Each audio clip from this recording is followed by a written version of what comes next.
Shalom, perkenalkan nama saya Tia Lavenia Lapailaul dari kelas D, jurusan Pendidikan Kristen Anak Usia Dini, Fakultas Keguruan dan Ilmu Pendidikan, Institut Agama Kristen Negeri Kupang. Pada kali video ini, saya akan menjelaskan tentang psikologi perkembangan emosi pada anak usia dini untuk memenuhi tugas akhir ujian akhir semester psikologi perkembangan. Teori perkembangan emosi anak usia dini. Yang pertama, pengertian emosi. Perkembangan emosi anak usia dini merupakan kemampuan anak dalam mengelola atau mengekspresikan emosi secara lengkap, baik secara positif maupun secara negatif. Yang kedua, emosi adalah perasaan atau afeksi yang timbul ketika seseorang sedang berada dalam suatu keadaan atau suatu interaksi yang dianggap penting olehnya. Yang ketiga, emosi dapat ditunjukkan ketika anak merasa senang mengenai sesuatu, marah kepada seseorang, ataupun takut terhadap sesuatu. Yang terakhir, emosi ini memberikan bumbu kepada kehidupan, karena tanpa emosi hidup ini kering atau dianggap sebagai mati. Selanjutnya, fungsi emosi. Fungsi emosi terdiri dari beberapa, yaitu yang pertama, sebagai bentuk komunikasi dengan lingkungan sekitar. Yang kedua, sebagai bentuk kepribadian dan penilaian anak terhadap dirinya sendiri. Yang ketiga, sebagai bentuk tingkah laku yang dapat diterima di lingkungannya. Yang keempat, sebagai upaya pengembangan diri dan juga sumber informasi untuk tentang keberhasilan kita.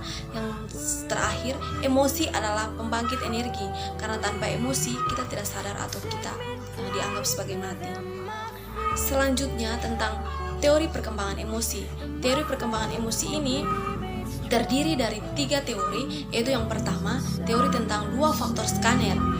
Teori 2 faktor skaner ini dikenal sebagai teori yang paling klasik karena berorientasi pada rangsangan. Menurut skaner, bahwa emosi tertentu merupakan fungsi dari reaksi-reaksi tubuh tertentu. Yang kedua, menurut teori James Lange, dalam teori ini disebutkan bahwa emosi timbul setelah reaksi psikologi. Menurut teori ini, emosi adalah hasil persepsi seseorang terhadap perubahan-perubahan yang terjadi pada tubuh sebagai respon terhadap berbagai rangsangan yang datang dari luar. Yang ketiga, menurut emergency canon. Menurut emergency canon mengatakan bahwa karena gejolak emosi itu menyiapkan seseorang untuk mengatasi keadaan yang genting, orang-orang primitif yang membuat respon semacam itu bisa survive atau bertahan dalam hidupnya. Selanjutnya, tentang regulasi emosi.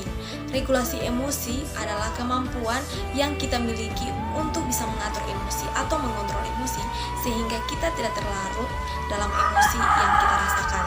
Selanjutnya, tentang tips untuk melakukan regulasi emosi, yaitu terdiri dari yang pertama, ketahui emosi yang kita miliki. Yang kedua, bertanya kepada diri kita sendiri. Yang ketiga, menilai diri sendiri atau menilai emosi yang kita rasakan. Yang keempat, ambil hikmah dan pelajaran dari emosi.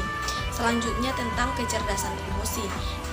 Kecerdasan emosi merupakan kemampuan seseorang untuk memahami, menggunakan, dan mengelola emosi. Yang kedua, anak-anak yang memiliki kecerdasan emosi tinggi memiliki kemampuan yang terdapat dalam unsur-unsur kecerdasan emosional, yakni kemampuan untuk mengontrol diri dan mengelola emosi, bersikap empati, memiliki keterampilan dalam hubungan sosial, memotivasi diri, mandiri, dan bertahan dalam stres. Selanjutnya, tentang 6 ciri kecerdasan emosional, yaitu terdiri dari yang pertama, mampu mengenali emosi sendiri. Yang kedua, jadi pendengar yang baik. Yang ketiga, mampu menjadi pendengar di antara orang lain. Yang keempat, berinisiatif melakukan kebaikan kepada orang lain. Yang kelima, berpikir terbuka. Yang terakhir, tentang implikasi perkembangan emosi dalam dunia pendidikan.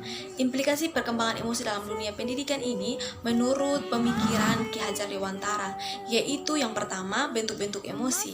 Bentuk-bentuk emosi ini terdiri dari amarah, yaitu meliputi mengamuk, benci, jengkel, tersinggung, dan sebagainya. Yang kedua, kesedihan. Kesedihan ini meliputi kesepian, sedih, ditolak, dan sebagainya.